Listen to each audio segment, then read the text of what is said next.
hi again, folks. I'm Greg Flynn, and I'm here with another edition of This Week in Pearl. Coming up on this week's show, we will talk to our Public Works Director, Shane Burrell, who had a very tough time running around the city, he and his crew, with that ugly ice storm that we endured just last week. Then we will go under the dome over at the state capitol and talk to Senator Dean Kirby and Representative Gene Newman about some of the pressing issues that are taking place as legislation starts to wind down as we get closer and closer to the end of the legislative session. And finally, we'll wrap things up by telling you Employee of the Month. Stay tuned. This Week in Pearl continues right after this.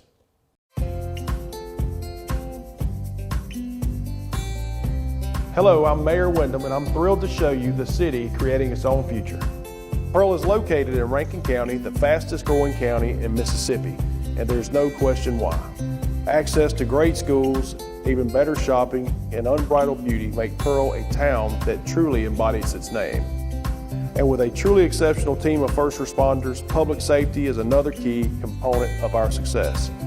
With fantastic housing opportunities from quaint suburban neighborhoods to gorgeous lakefront properties, there's a place for you here in Pearl. You can't beat the location. Right outside of Pearl is the crossroads of the South, where Interstate 20 meets Interstate 55. From here you can travel anywhere within the state or the country. Or you can choose to stay right here in Pearl to enjoy a Mississippi Braves baseball game or experience the small town atmosphere, community pride, and heart of the local residents. All right, as we get the show kicked off this week, we're going to turn our attention to Public Works, and I like to call him Dr. Pipes. It is Shane Burrell. He is the director of our Public Works Department, a man that has not had much sleep, I don't think, over 9 days. Have you, Shane? Not very much.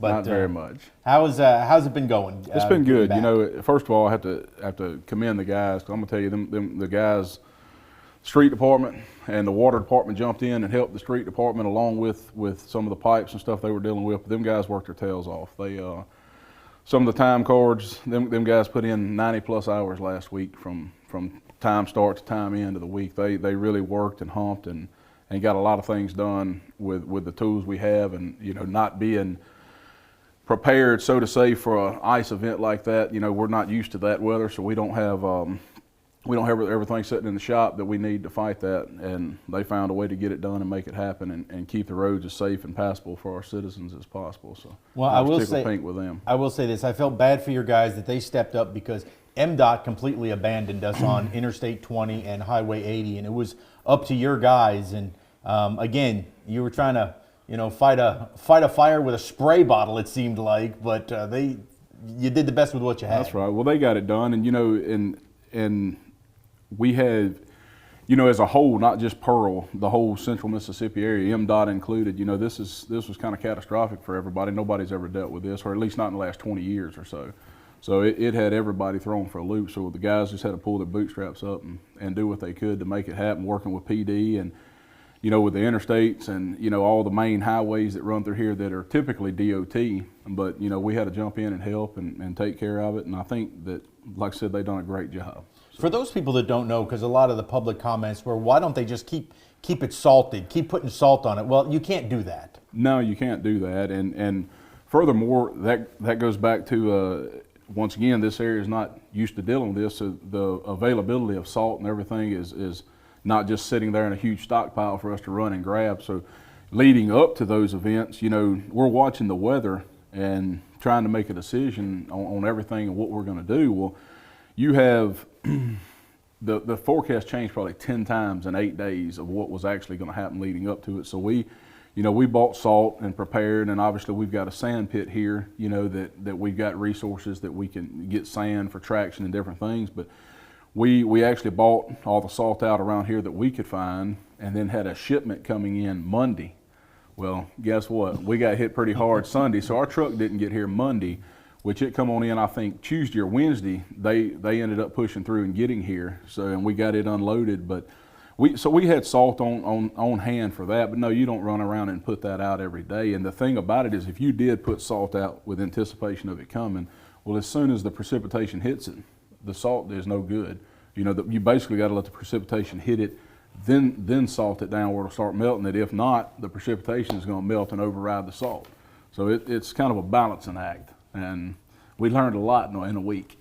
Well, and I will just say that when you have 2 to 3 inches, by the time it was done falling and started to freeze up, because the temperatures just dropped so fast that literally it was like an ice skating rink out there, even thicker because you had 2 to 3 inches of just a solid block of ice, and that's just not going to melt without sunshine. Not at all. And and it pretty much happened all in one night, one evening into the night, and then the temperatures and the sun didn't work in our favor at all for relatively 3 days.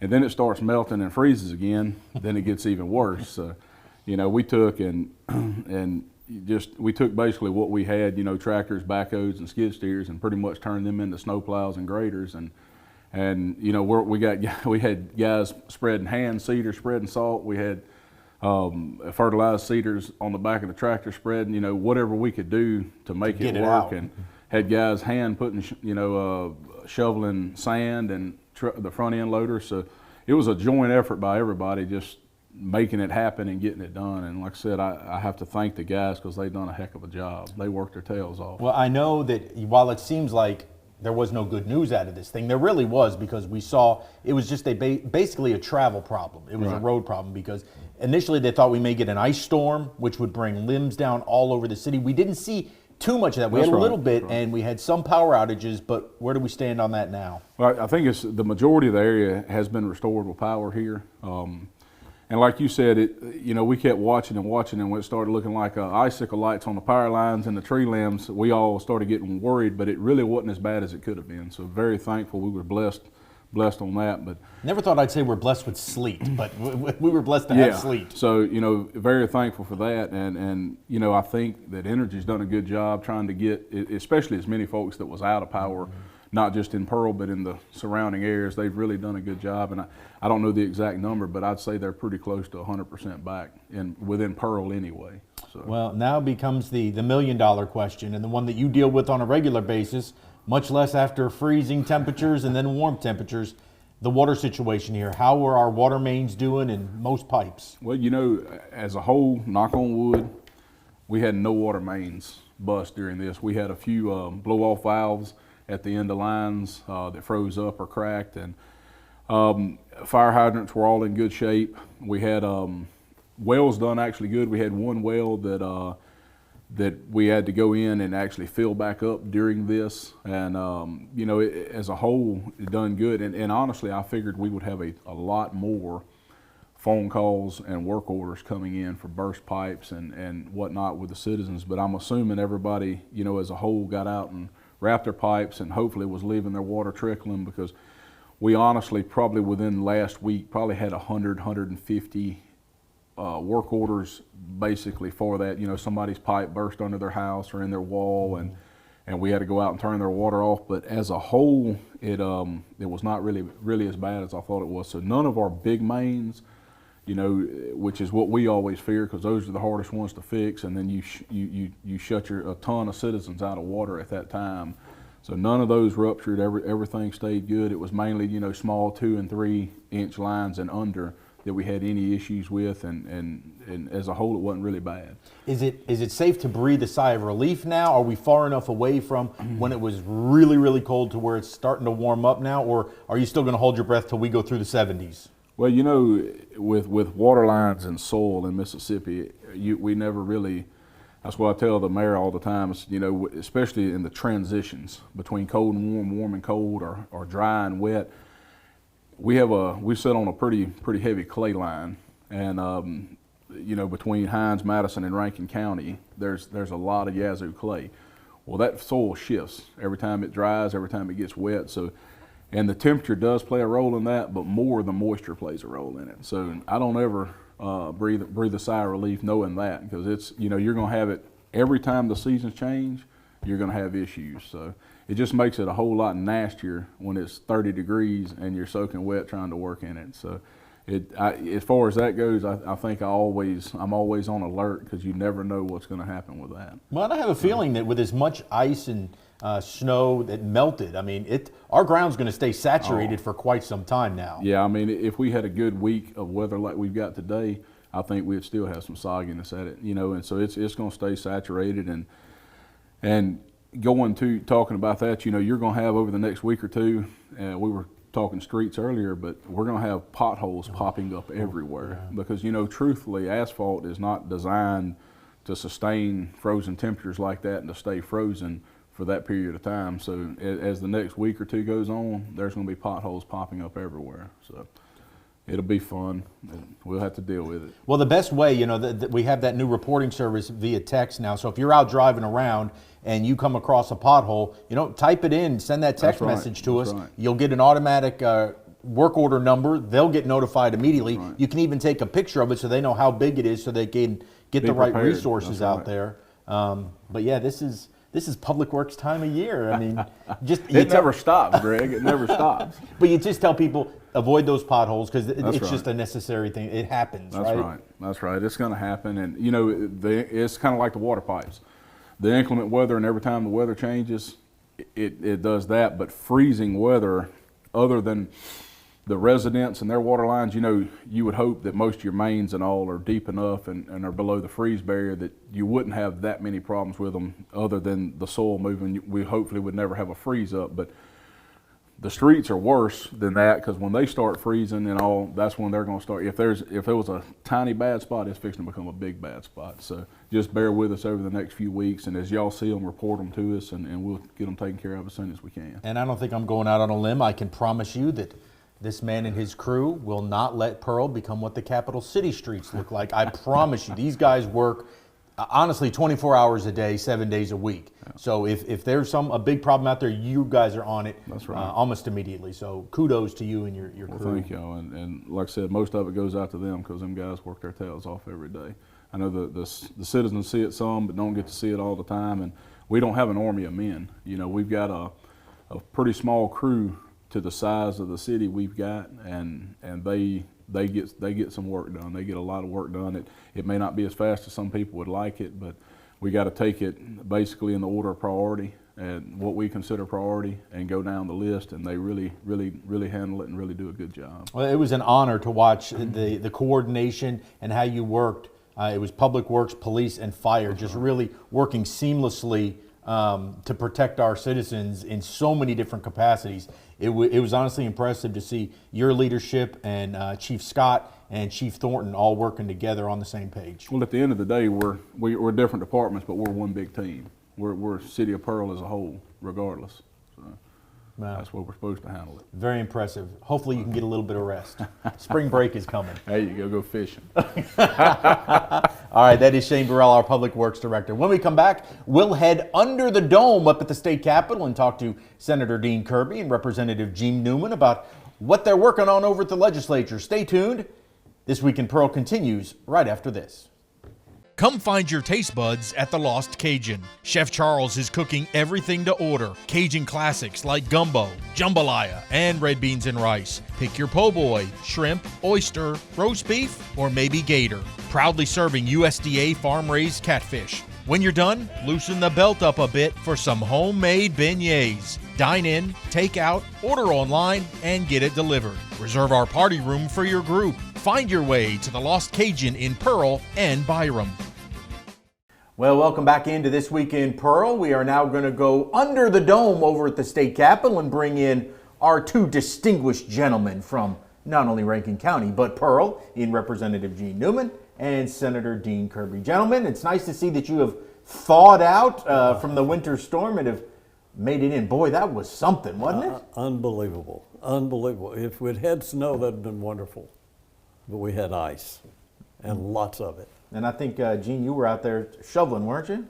Shoveling and Scraping? scraping and chainsawing trees off. You know, we've had a little bit of all of it. Well, Dean, I want to start with you because I know that you know you've heard some of the grumblings that it was a rough time for our central Mississippi counties, specifically Rankin County, when it came to the interstates and to the electricity. But first, I know that you have some perspective from the state. Well, I do. First thing I want to do is thank our mayors, not just Pearl, but all the mayors in Rankin County for what they've done, and our supervisors, because If we'd have depended on MDOT, what I'm hearing from supervisors and sheriff's department and everyone else, we haven't seen an MDOT truck yet. And so anything that was taken care of as far as for safety and for clearing the roads was done by our local officials, and I really appreciate what they've done. At one time, Highway 80 and the interstate both were closed, and that's not good. That's just not good. Gene, that was kind of crazy to me, is that, you know, that I-20 is our lifeblood of the country that it goes through, you know, from Dallas all the way to Atlanta, that short span anyway, but the fact that it had to be closed for a period of time because trucks couldn't make it up the hills. That's correct, and the fact that MDOT did nothing. I mean, and not just here. They were AWOL in Hinds County, over at Clinton, those hills over there, and in Vicksburg they were completely AWOL. So you know, Lincoln County, I understand, was very bad down on I-55. That's correct. Lincoln County had those big hills just south of Wesson down there. They had real problems down there. And it's everywhere, and it's like, where was MDOT? They were not there. But you listen to them. I listened to them on the radio a few minutes ago, and they were talking about how much they'd worked and what all they did. Where did they do it at? So what kind of power? You know, obviously over at the legislature, you control a lot of the purse strings. You know, most of their money though is federal. I do understand that. It does. But what is the? You know, do you want to have conversations with MDOT? Where do we go? Yeah, we're definitely going to have conversations with them. There's no doubt about that, starting probably today. But also, I mean, right now, their director, you know, we handle appointments, and even though she's appointed by the commissioners, she has, the director has to be approved by the Senate. And that particular person is double referred to two committees, which is unusual, believe me, for confirmation or confirmation hearing. But she's passed the first one, highways, and now she's gone to Senator Polk's committee.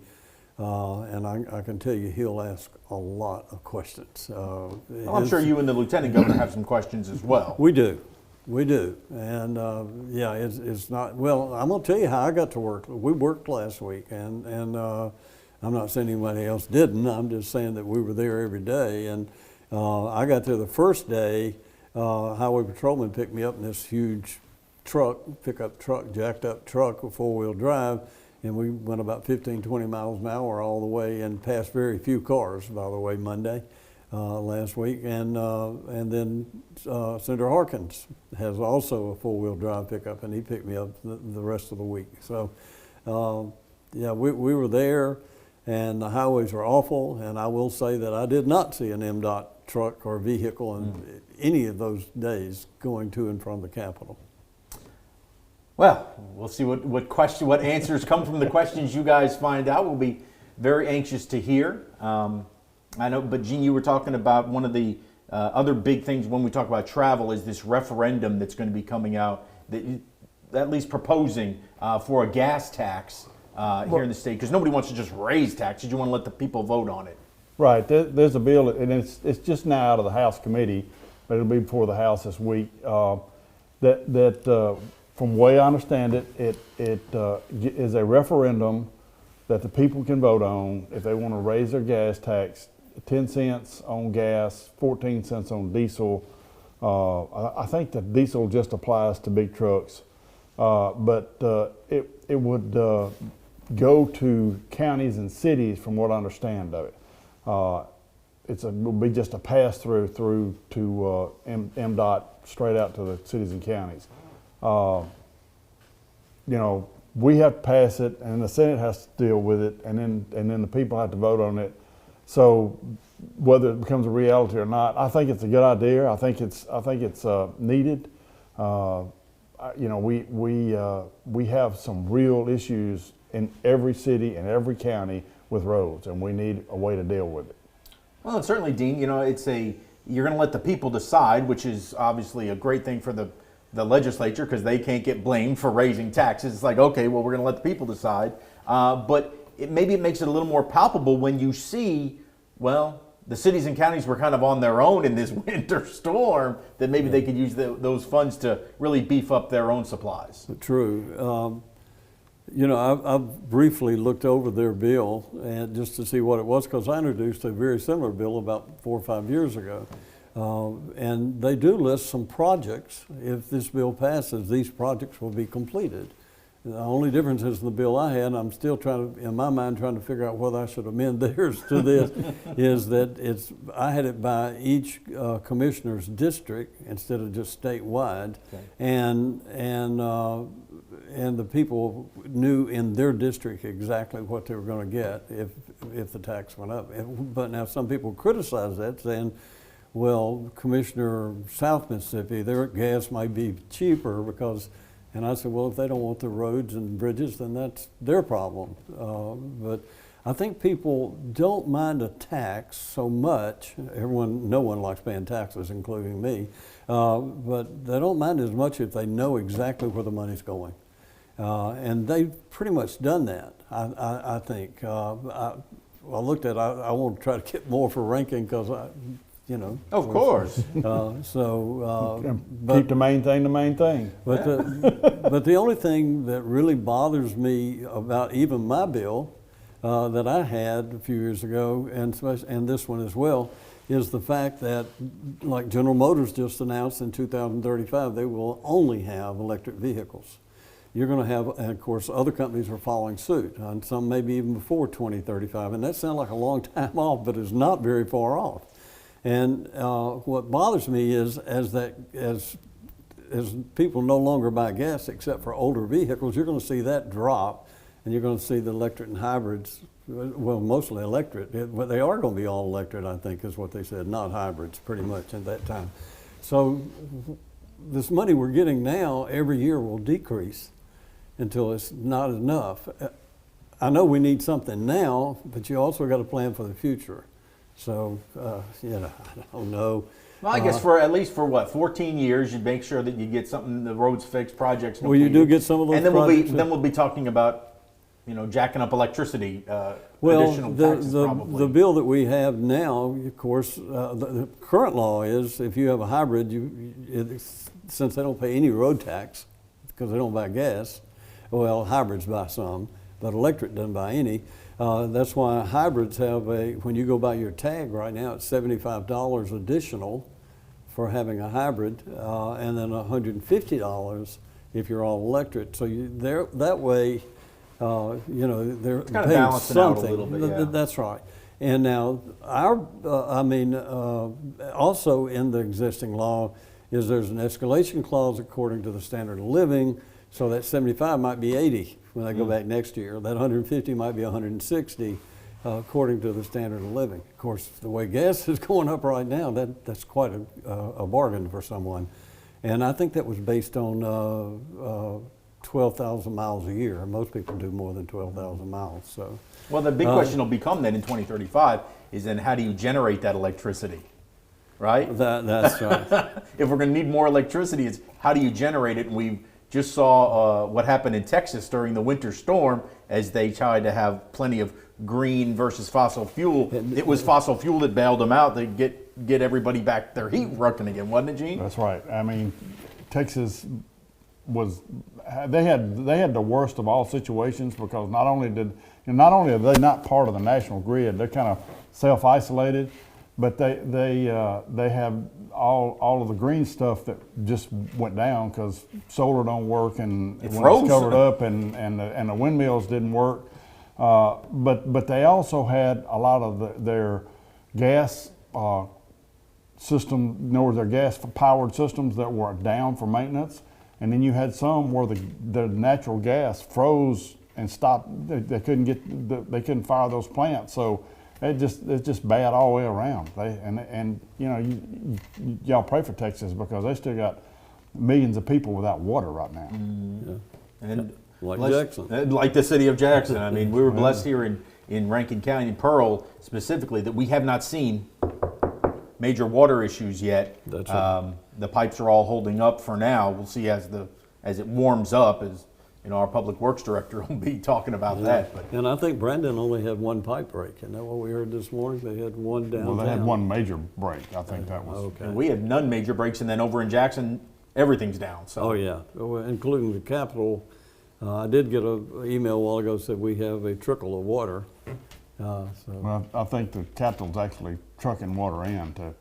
Yeah, we're going to do porta potties. yeah, too. you guys enjoy those again. Back in 2010, I remember the porta potty lines out Well, there. we're going to do it again. It looks like Gene was a lobbyist back then as he was going over there, but you were trudging through out there into those porta potties. I man. was, and yes, I remember it well. And and we're going to have some, I think, today too.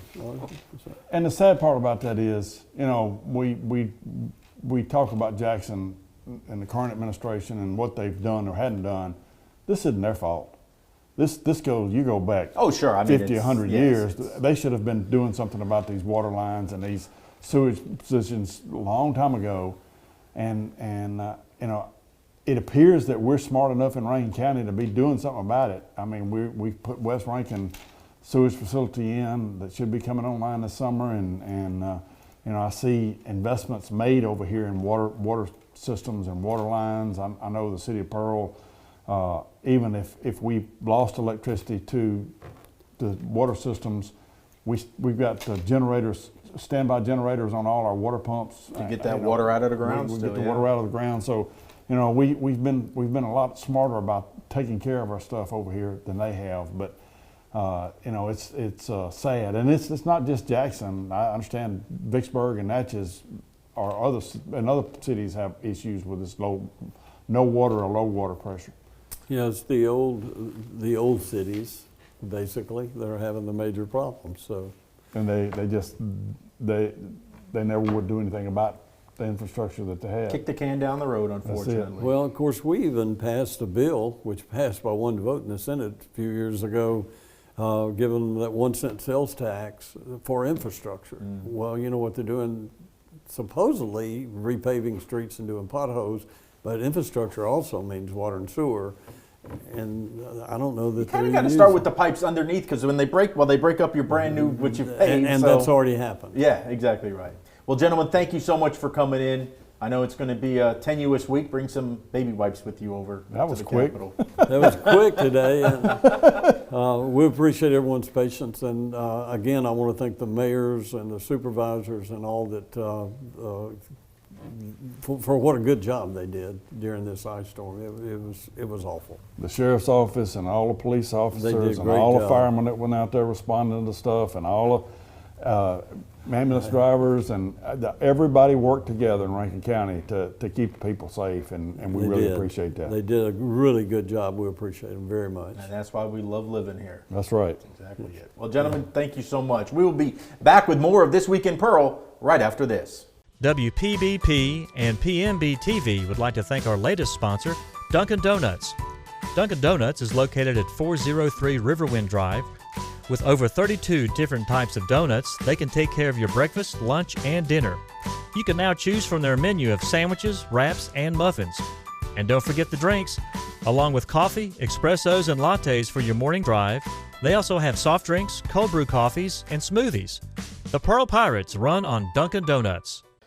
Well, as we wrap up this week's show, I want to give a shout out to our Pearl City Employee of the Month, and that is Mr. Cale Gamble from over at our city shop. Cale has been in our maintenance department for 19 years, where he has worked on all of our city vehicles, fire trucks, police cars, and all of our equipment, public works. Man, he is one of the cogs that keeps this city running.